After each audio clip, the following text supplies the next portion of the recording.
Jadi setelah kalian mengetahui mengenai yang namanya akuntansi itu sebagai sistem informasi, nah kita akan coba pelajari lebih detail, lebih lanjut mengenai eh, ada yang namanya itu persamaan dasar akuntansi.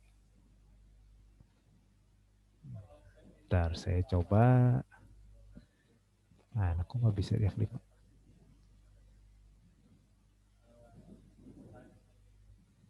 Oke. Nah, sip.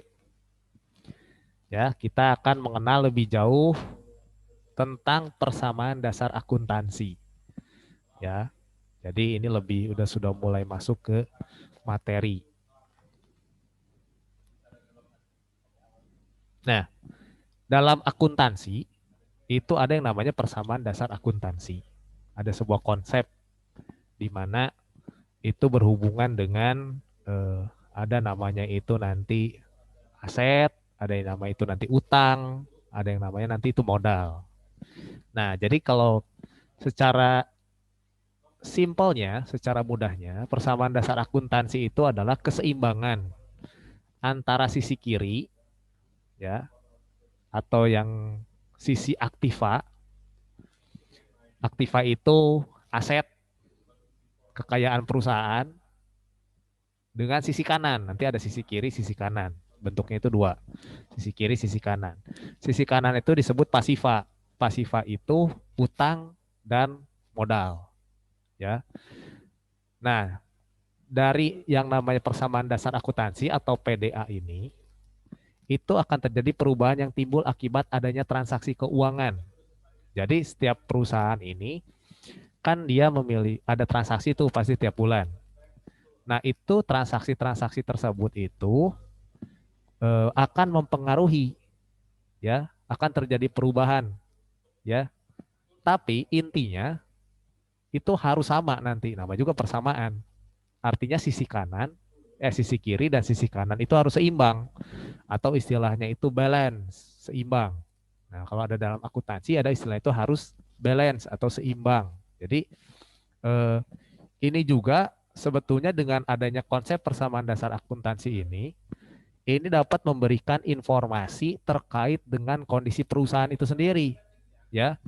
Jadi perusahaan itu kita bisa tahu perusahaan itu mengalami keuntungan atau laba atau mengalami kerugian atau loss. Nah, kita bisa tahu dari sini, ya. Nah, jadi bisa kita lihat nanti apa saja yang ada di sisi kiri, apa aja yang ada di sisi kanan. Nah, inti utama dari yang namanya akuntansi atau hal-hal yang berhubungan dengan keuangan, kita belajar untuk menganalisis transaksi keuangan tersebut. Jadi makanya soft skill yang diajarkan di akuntansi adalah bagaimana cara kalian menganalisis sesuatu. Tapi mungkin pada kenyataannya nggak semua orang itu ya termasuk saya dan kalian juga mungkin nggak semua bisa menganalisis. Ada yang orang mengalami kesulitan. Nah, tapi harus belajar. Makanya ada yang bilang kalau dibilang akuntansi itu susah nggak sih? Dibilang susah ya mungkin, dibilang gampang juga ya mungkin. Karena ini bukan masalah eh, bisa atau tidak bisanya, gampang atau susahnya. Tapi ini lebih bagaimana cara kalian bisa menganalisis. Nah, disinilah kesempatan kalian untuk belajar menganalisis dan bisa digunakan dalam kehidupan sehari-hari. Jadi sebelum melakukan sesuatu, sebelum kamu mengambil keputusan, kamu bisa menganalisis. Nah, itu bisa kita adaptasikan dalam kehidupan sehari-hari. Ya. Nah, itu dari sisi pengertian. Banyak lah. Pokoknya dari sisi pengertian kamu bisa lihat di Google, di YouTube, semua ada lah. Di buku juga ada. Saya udah post e-booknya, ya, elektronik book untuk akuntansi di Google Classroom. Nah, kalau kalian ada waktu baca, boleh di situ. Itu lebih lebih lebih detail, lebih rinci. Semuanya ada. Kalian bisa baca. Ya. Oke, kita akan langsung lanjutkan saja. Nah, tadi kita bicara ada sisi kiri dan sisi kanan. Persamaan dasar akuntansi itu ya. Nah, ini yang disebut sisi kiri nih. Sisi kiri itu harta perusahaan atau yang disebut tadi apa? Aktiva, ya. Nah, ini sisi kanan. Ini kan kiri.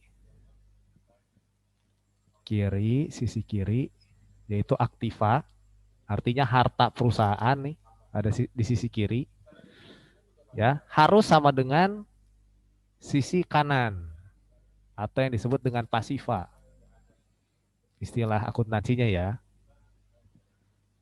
Nah, transaksi yang terjadi dalam satu periode, ya istilah itu satu periode akuntansi per bulan, itu pasti akan mempengaruhi kedua sisi ini nih.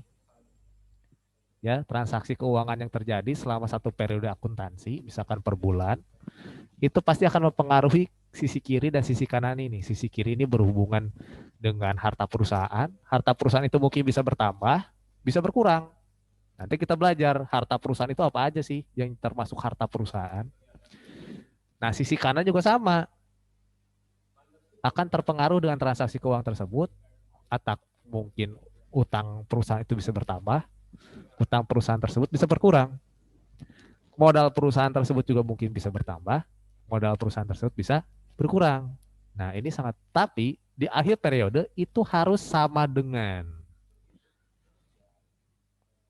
ya, namanya juga persamaan dasar akuntansi. Persamaan berarti harus sama kanannya. Misalkan kalau kiri 100 juta, kanan 100 juta. Setelah dihitung, di kirinya 50 miliar, berarti kanannya pun harus 50 miliar. Nah, harus sama dengan. Nah, nanti juga kita akan simpulkan. Jadi kalau misalkan apa yang terjadi jika hartanya lebih banyak atau lebih besar dibandingkan utang plus modal? Dibandingkan utang dan modalnya, apa yang terjadi dengan perusahaan tersebut? Atau sebaliknya, harta perusahaan tersebut lebih kecil dibandingkan utang ditambah modal perusahaan tersebut. Nah, makanya kita jadi tahu kan kondisi perusahaan, kondisi keuangan perusahaan tersebut seperti apa. Nah, dari kondisi keuangan perusahaan tersebut, kita bisa tahu perusahaan ini sehat atau tidak dari sisi keuangan. Kira-kira ini akan istilahnya itu panjang nggak ya usahanya ya. Nah, seperti itu. Ini akan jadi satu dasar pertimbangan bagi manajemen atau bagi perusahaan untuk ambil keputusan. Ya. Nah, ini sisi kanan, sisi kiri. Pokoknya ingatnya kalau sisi kiri itu ada namanya aktiva ya atau harta perusahaan atau aset. Nah, sama aja sih itu istilahnya itu ya. Bahasa-bahasanya itu ya. Harta itu atau aset atau pasiva aktiva ya. Nah, sisi kanan ini ada utang dan modal. Utang ini disebut juga eh, kalau ini kan tadi harta perusahaan bisa juga disebut aset atau aktiva. Sisi kanan ini pasiva, sisi pasiva yang terdiri dari utang dan modal. Nah, utang ini selain utang ada istilah itu disebut juga sebagai kewajiban, ya. Nah, apa ya tulisannya kayak tulisan anak SD ya. Namanya juga nulis pakai mouse. Kewajiban atau juga disebut liability atau liabilitas bahasa Indonesianya. Sama aja. Bahasanya sama aja. Aset atau aktiva atau harta sama aja. Utang atau kewajiban atau liabilitas sama aja, ya.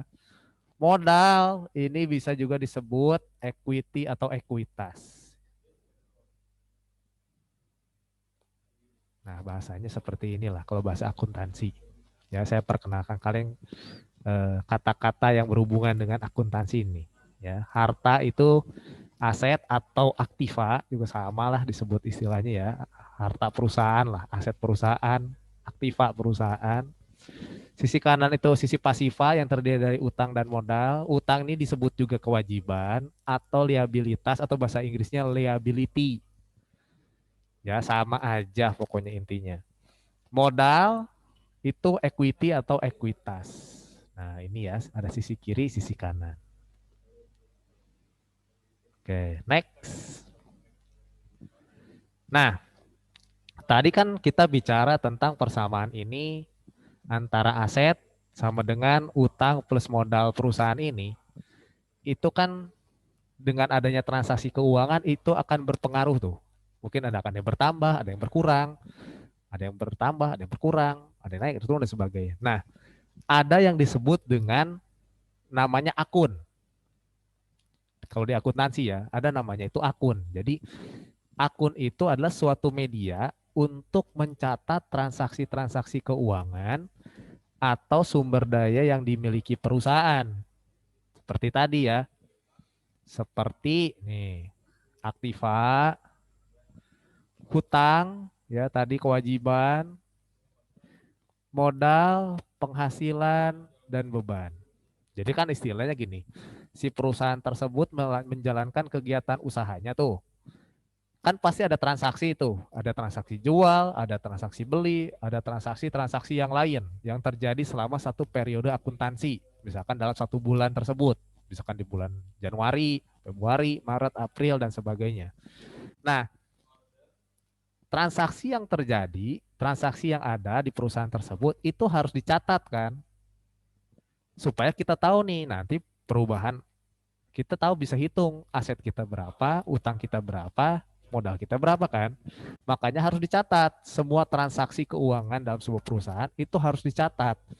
Nah, medianya itu disebut akun ya. Jadi itu akun itu adalah medianya untuk mencatat transaksi-transaksi tadi. Tanggal 1. Nah, di media tersebut, di akun tersebut nanti dijelaskan lagi tuh, ada tanggal transaksinya, ada bulannya kapan, ada keterangannya apa, terus perubahannya seperti apa. Nah, digunakanlah ada nama itu akun media untuk mencatat transaksi-transaksi keuangan tersebut, ya. Nah, ini yang akan kita pelajari hari ini. Ada banyak akun, ya, ya sumber daya nih, yang berhubungan dengan aktiva, ya, yang berhubungan akun-akun yang berhubungan dengan utang. Ada akun apa aja sih media pencatatannya? Berhubungan dengan modal, penghasilan, dan beban. Nah, ini kita akan pelajari 5 ini. Semoga waktunya cukup ya. Semoga. Kalau tidak cukup ya sudah, kita lanjut di pertemuan selanjutnya.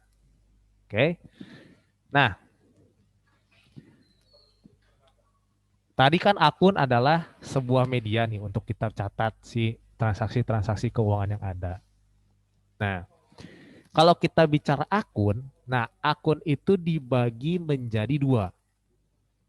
Ya, media tadi ya, media pencatatannya itu dibagi menjadi dua. Yang pertama itu disebut akun real. Ada yang namanya akun real. Jadi akun real eh, itu mencatat akun-akun harta atau aktiva, hutang dan modal. Nah itu akun-akun yang mencatat aktiva, hutang dan modal. Nah ada yang kedua disebut akun nominal. Ya, akun nominal itu berhubungan dengan pendapatan dan beban-beban. Beban-beban ini apa sih? Biaya-biaya yang dikeluarkan oleh perusahaan. Entah itu biaya operasional atau biaya di luar operasional. Nah, jadi sebenarnya dengan adanya akuntansi tadi, transaksi-transaksi yang terjadi selama periode akuntansi tersebut atau selama perusahaan itu berjalan, itu disusun, dicatat agar rapi, supaya rapi. Ya, jadi nggak semua, jadi nggak berantakan. Ya, ada akun-akun yang memang kita harus catat di akunnya aktiva. Ada yang kalau misalnya transaksinya berhubungan dengan hutang, kita catat di akun hutang. Berhubungan dengan modal, kita catat di akun modal. Berhubungan dengan pendapatan, kita catat di akun pendapatan. Berhubungan dengan pembayaran beban atau pembayaran dan sebagainya, itu kita catat di akun beban. Jadi secara tidak langsung transaksi yang ada itu kita bisa kelompokkan satu persatu. Jadi, nah inilah yang makanya yang disebut akuntansi itu analisis keuangan. Belajar kalian menganalisis. Kalau contoh misalkan perusahaan bayar gaji karyawan. Misalkan perusahaan membayar gaji perusahaan membayar gaji karyawan ya di bulan Desember atau di tanggal berapa gitu ya. Nah, transaksi itu kan transaksi keuangan tuh. Itu dicatatnya di mana? Nah, kalian harus belajar eh, menganalisis apakah itu nanti dicatat di akun aktiva atau dicatat di akun utang atau dicatat di akun modal atau dicatat di akun pendapatan atau dicatat di akun beban. Nah, transaksi-transaksi itu kamu harus analisis. Nanti kamu catat di mana tuh. Nah, itu makanya perlu yang namanya analisis. Nah, saya kasih info di sini. Saat nanti kalian menganalisis, please tolong baca dengan teliti transaksinya. Analisis transaksinya itu harus benar-benar teliti. Jangan sampai salah analisis, kalian salah posting, istilahnya itu salah catat. Harusnya kamu catat itu sebagai harta, kamu catat itu sebagai utang. Salah itu nanti. Nanti setelah dihitung, sisi kanan dan sisi kirinya nggak seimbang. Karena ternyata ada salah analisis dan salah mencatat. Makanya nanti saat kita latihan, ada transaksi-transaksi yang harus dianalisis, please baca pelan-pelan. Perhatikan kalimatnya baik-baik. Apa yang terjadi, transaksinya kayak gimana. Ya, jadi kalian nggak salah untuk menganalisis. Nyatetnya nggak salah nih di akun mana nih. Ya, nah, inilah kalau kita bicara tadi mengenai akun-akun yang ada, akun real, akun nominal. Nah, akun terdiri dari akun real dan akun nominal. Intinya akun itu ada 5. Kalian bisa lihat di sini di gambar, di grafik ya, di tabel. Apa sih namanya ini ya? Inilah di gambar lah ya. Ya, akun itu ada akun harta atau aktiva yang tadi saya bilang. Ada juga akun kewajiban atau utang atau liability atau liabilitas sama aja. Ada akun modal atau ekuitas atau equity. Lalu ada akun pendapatan atau revenue bahasa Inggrisnya ya. Atau dan akun beban. Jadi ada 5 nih. Nah, dari 5 akun ini dibagi lagi menjadi beberapa jenis. Contohnya di sini, kalian bisa lihat.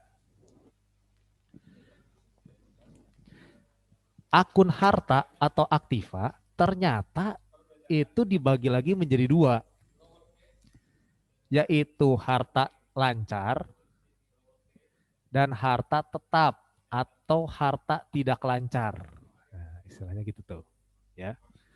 Nah, ternyata dari harta tetap ini dibagi lagi jadi 2. Ada harta tetap berwujud, artinya berwujud itu tangible, ada bentuknya, ada barangnya, bisa dilihat. Nah, ada yang tidak berwujud, tidak ada bentuknya. Banyak nih dari sisi, ternyata kalau bisa dilihat dari sini, harta perusahaan itu banyak, ya, banyak banget ini. Nah, itu yang harus kita analisis dan kita hitung nanti. Nah, selanjutnya dari sisi kewajiban atau utang atau liabilitas juga ternyata terdiri dari 2 macam. Ada utang lancar dan ada utang jangka panjang. Atau juga bisa dibilang ini, kalau utang lancar ini utang jangka pendek. Ya, kalau jangka pendek itu biasanya utang yang kurang dari 1 tahun. Tapi kalau utang jangka panjang itu lebih dari 1 tahun. Ya, nanti kita belajar lebih detail. Nah ini, kalau modal, ya sudah.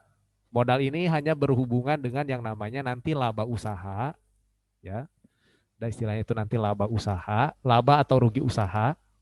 Kan kemungkinan laba atau rugi kan.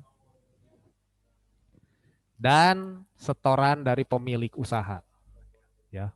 Kalau modal, ya dari si modal pemilik biasanya ya, pemilik usaha. Nah, oke, baguslah tulisannya ya, bagus bener ya. Nah, lalu ada juga akun pendapatan, akun-akun pendapatan. Nah, akun-akun pendapatan ini juga dibagi menjadi 2. ada yang berhubungan dengan pendapatan operasi atau pendapatan usaha, ya. Ada pendapatan di luar usaha atau pendapatan lain-lain, ya. Jadi sama nih. Nanti kalau misalkan kalian menganalisis, ternyata ada kalian menganalisis perusahaan mendapatkan pendapatan misalkan dari pembayaran piutang atau misalkan ada yang beli secara tunai atau seperti apa. Nah, kita bisa masukkan lagi nih catatnya ini termasuk pendapatan usaha atau pendapatan di luar usaha. Nah, sama seperti beban juga sama, ada beban usaha, berarti beban-beban yang berhubungan dengan kegiatan usaha atau operasional perusahaan, ada beban-beban yang di luar usaha. Nah, jadi secara keseluruhan, secara kesimpulan kalian bisa lihat di gambar tersebut, di gambar ini ya. Jadi dengan adanya akuntansi itu membuat transaksi-transaksi dan laporan keuangan itu jadi tersusun rapi karena dicatat berdasarkan kelompok pengelompokannya ya. Nah, ini jadi lebih detail, lebih rinci, lebih spesifik supaya kita menghindari yang namanya kesalahan. Nah, jadi seperti ini ya. Nah, kita nggak apa-apa pelan-pelan aja. Nah, kita akan masuk mulai dengan yang namanya aset. Ya, tadi terdiri dari dua, aset akun real nominal. Nah, di dalam akun real itu terdapat yang namanya aset. Nah, ini akan kita pelajari. Aset. Aset itu apa sih? Nah, kalau kita bicara pengertian, nanti kalian lihat lah ya. Bisa lihat di bukunya tadi, di e-booknya yang saya kasih. Bisa lihat di Google, bisa nonton YouTube. Intinya yang namanya aset itu kalau dalam akuntansi disebut sebagai sumber daya perusahaan yang bermanfaat pada waktu sekarang dan waktu mendatang. Ya. Jadi aset itu merupakan sebuah kekayaan perusahaan. Nah, aset itu kekayaan perusahaan. Ya, jadi gampangnya aset itu apa sih? Ya itulah kekayaan yang dimiliki oleh perusahaan itu sendiri. Kekayaannya apa aja nih? Ya kan banyak tuh. Tadi kan dari pengelompokannya banyak. Nah, aset yang kalau tadi kita balik ke sini, nah ya ada aset tetap atau tidak lancar dan aset lancar. Nah, kita lihat dulu yang pertama ke fixed asset atau yang disebut dengan aset aset tetap atau disebut juga aset tidak lancar. Nah, apa sih fixed asset atau aset tidak lancar ini? Aset tetap ini adalah aset-aset yang berwujud dan dapat digunakan untuk operasional perusahaan dan memiliki nilai ekonomis lebih dari 1 tahun. Ya, saya ulangi, aset tetap atau aset tidak lancar itu adalah aset berwujud yang digunakan oleh operasional perusahaan dan memiliki nilai ekonomis lebih dari 1 tahun. Artinya itu bisa berulang kali digunakan untuk operasional perusahaan. Ya, nilainya lebih dari 1 tahun. Contohnya apa? Yang pertama, di sini kalian lihat nih, ada gedung. Nih, gedung. Gedung ini termasuk aset tetap atau aset tidak lancar. Ya dong, penggunaannya kan bisa lebih dari 1 tahun. Nah, gedung. Ya, kalian bisa lihat di sini gedung. Yang pertama gedung bisa juga berbentuk bangunan ya yang dimiliki digunakan oleh perusahaan untuk kegiatan operasional. Ya kegiatan operasional kan perlu tempat kan? Perlu tempat di situ, entah itu di gedung, entah itu di ruko, entah itu di rumah. Nah, itu bangunan tersebut itu adalah aset perusahaan. ya, aset yang dimiliki oleh perusahaan. Nah, dan itu termasuk aset tetap. Yang kedua, selain gedung, kalian bisa lihat di situ ada yang namanya peralatan. Ya, peralatan adalah alat-alat yang dimiliki perusahaan dan digunakan dalam jangka waktu yang panjang. Nih, mesin-mesin, ya. Melihat nih ada mesin di sini digunakan kan nggak sekali produksi langsung ganti kan? Mesin ini bisa berusia mungkin dari lebih dari 5 tahun, lebih dari 10 tahun. Nih, mesin-mesin atau peralatan ya. Produksi mesin-mesin produksi atau komputer nih. Nah, termasuk juga nih ya, digunakan dalam jangka waktu yang panjang. Ya, komputer, apa ini tablet atau handphone ini termasuk nih. Ya, meja nih, kursi. Nah, itu termasuk aset tetap. Lalu, apalagi yang termasuk aset tetap selain gedung sama peralatan? Ada juga kendaraan. Ya, mobil nih. Ya, entah itu mobil, motor yang digunakan untuk operasional perusahaan. Nah, ini termasuk aset tetap. Banyak nih ternyata ini. Kalau kita lihat dari sisi gedung, dari sisi peralatan, mesin-mesin, komputer, ya, untuk produksi, lalu mobil atau kendaraan. Nah, ini nih termasuk aset tetap, ya. Nah, berikutnya selain aset tetap, ada yang disebut dengan aset lancar atau aset yang tidak tetap.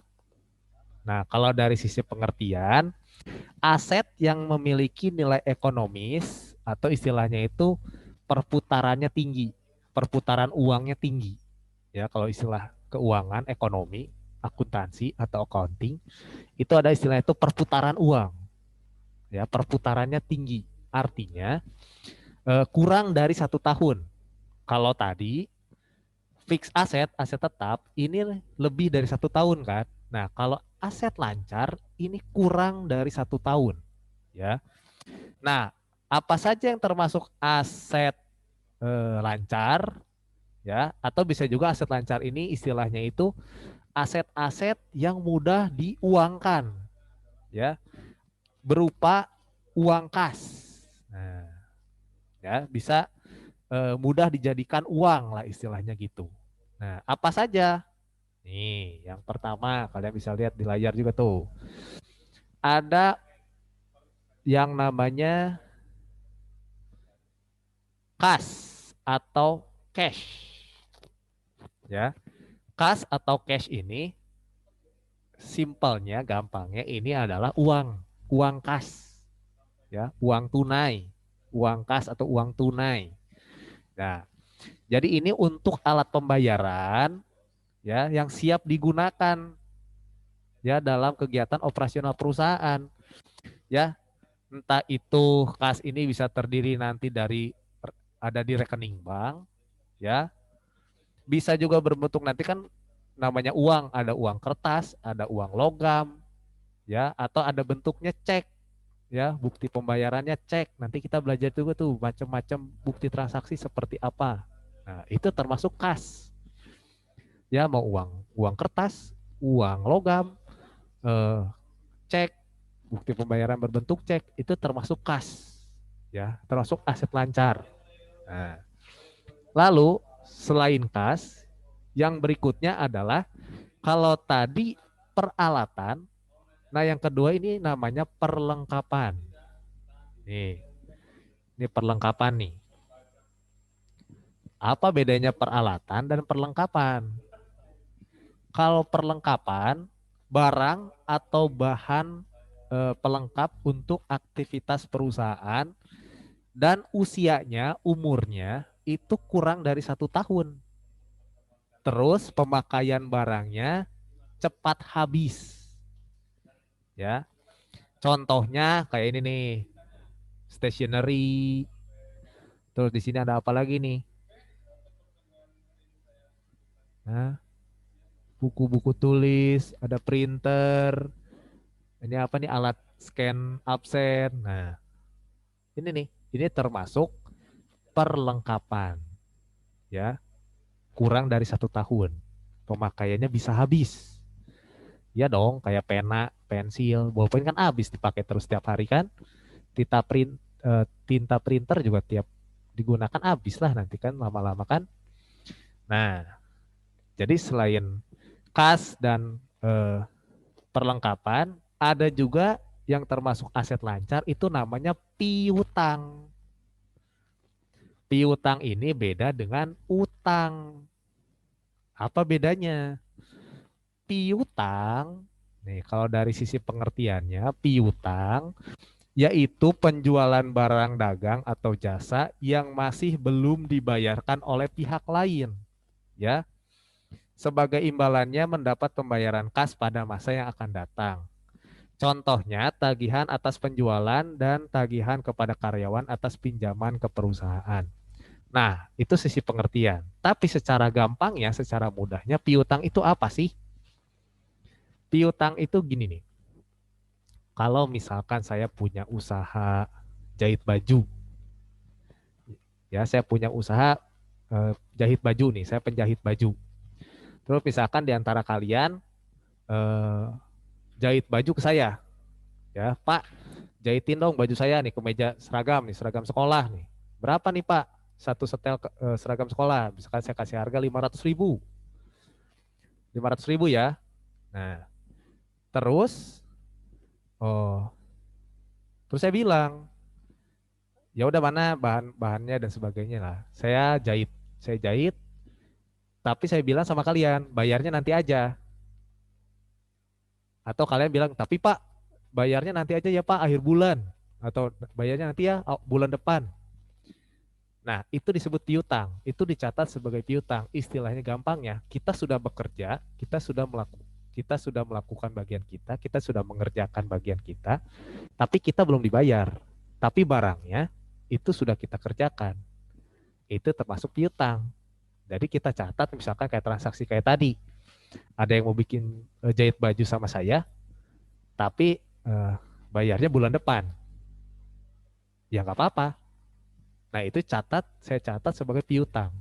Kan saya udah kerja nih, saya sudah mengerjakan nih pakaian tadi, baju tadi. Tapi bayarnya bulan depan, saya terimanya bulan depan. Nah itu dicatat sebagai yang namanya piutang. Gitu ya. Nah itu yang disebut piutang. Kalau utang, nah itu kebalikannya.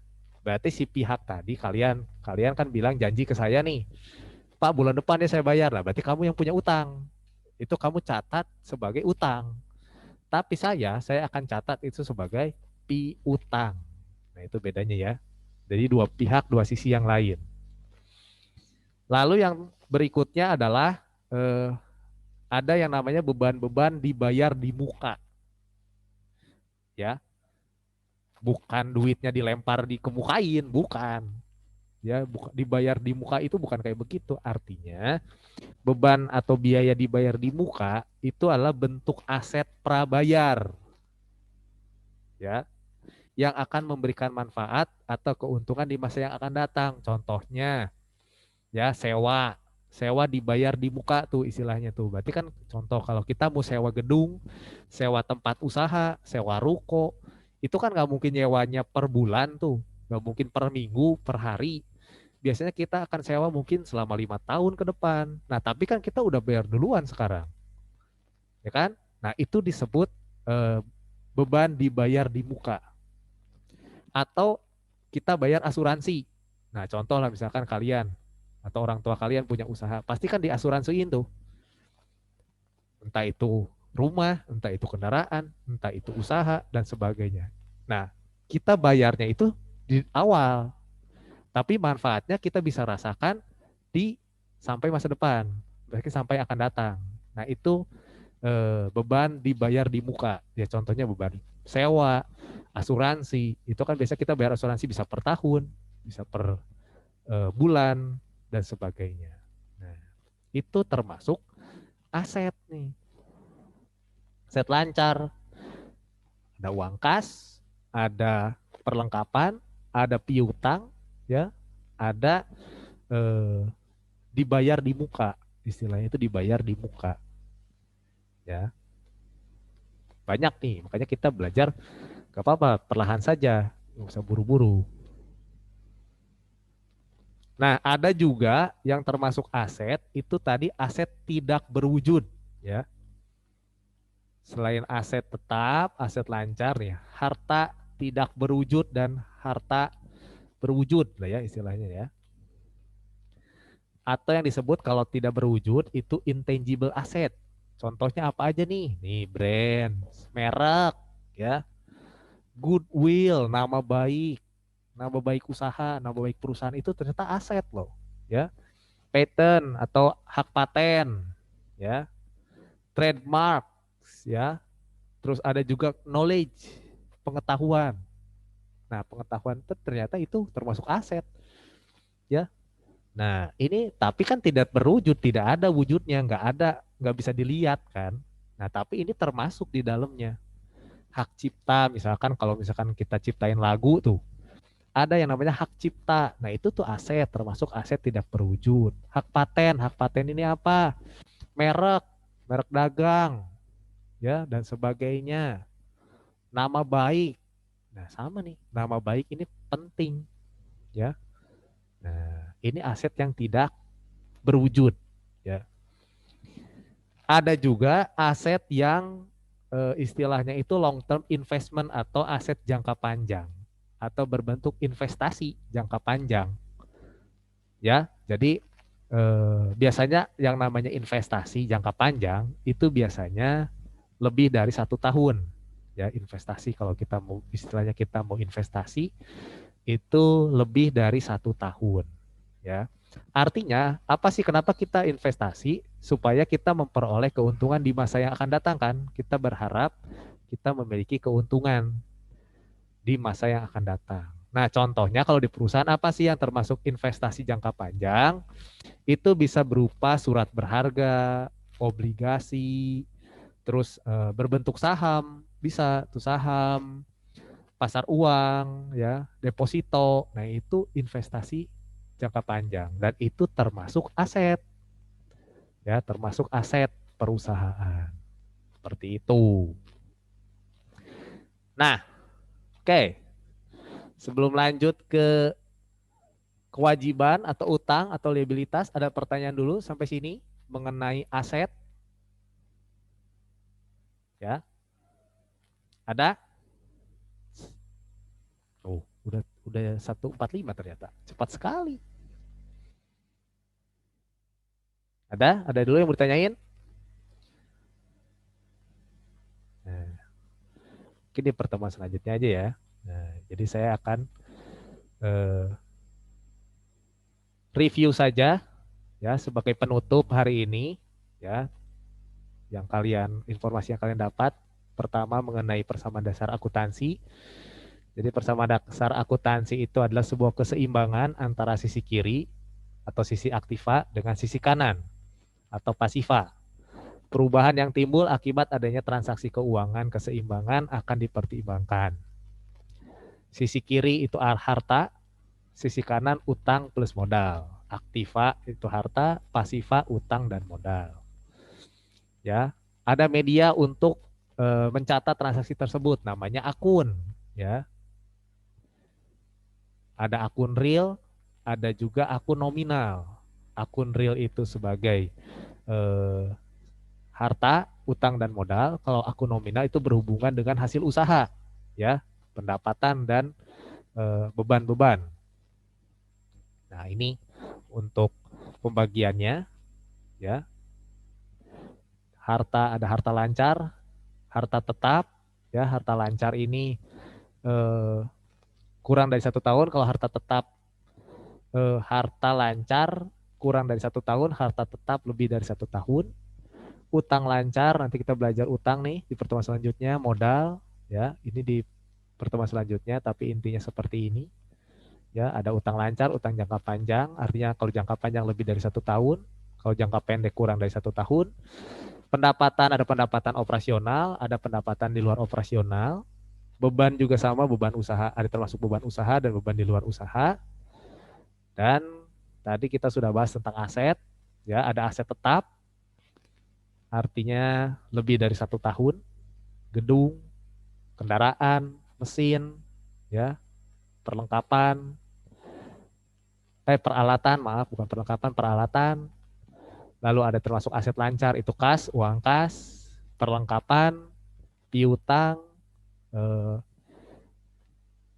sewa dibayar di muka atau asuransi dibayar di muka, ya transaksi yang dibayar di muka. Ada juga termasuk aset yang tidak terlihat, itu nama baik, merek, hak paten, pengetahuan, trademarks. Ada juga yang terakhir adalah aset investasi jangka panjang seperti deposito, saham, surat-surat berharga. Nah, itu untuk eh, diharapkan di masa yang akan datang itu mendapatkan keuntungan, ya. Oke, saya rasa cukup kali ya untuk pertemuan hari ini. Nanti paling eh, saya kasih tugas aja, tugas di Google Classroom itu yang tentang akuntansi sebagai sistem informasi. Itu ada pertanyaan-pertanyaan yang kalian tinggal jawab, tinggal nge-Google aja. Ya, kalau tugasnya gampang tinggal cari di Google, copy paste, tapi jangan lupa waktu copy paste dibaca jawabannya apa. Itu untuk menambah pengetahuan kalian. Ya, di electronic book yang saya kasih juga, yang e-book saya udah share di Classroom, itu juga ada semua di situ. Kalian bisa baca juga semua di situ. Ya, jadi itu untuk menambah pengetahuan kalian, memahami lebih jauh tentang akuntansi itu seperti apa. Oke? Saya share di Google Classroom si kertas kerjanya.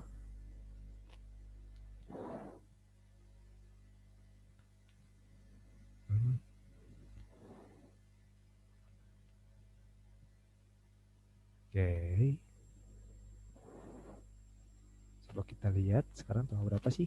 12 ya. Oke, saya kasih tugas. Nah, boleh dikerjakan ya sebagai PR, sebagai informasi. Tinggal nge-Google aja gampang. Ya. Tinggal copy paste doang gitu.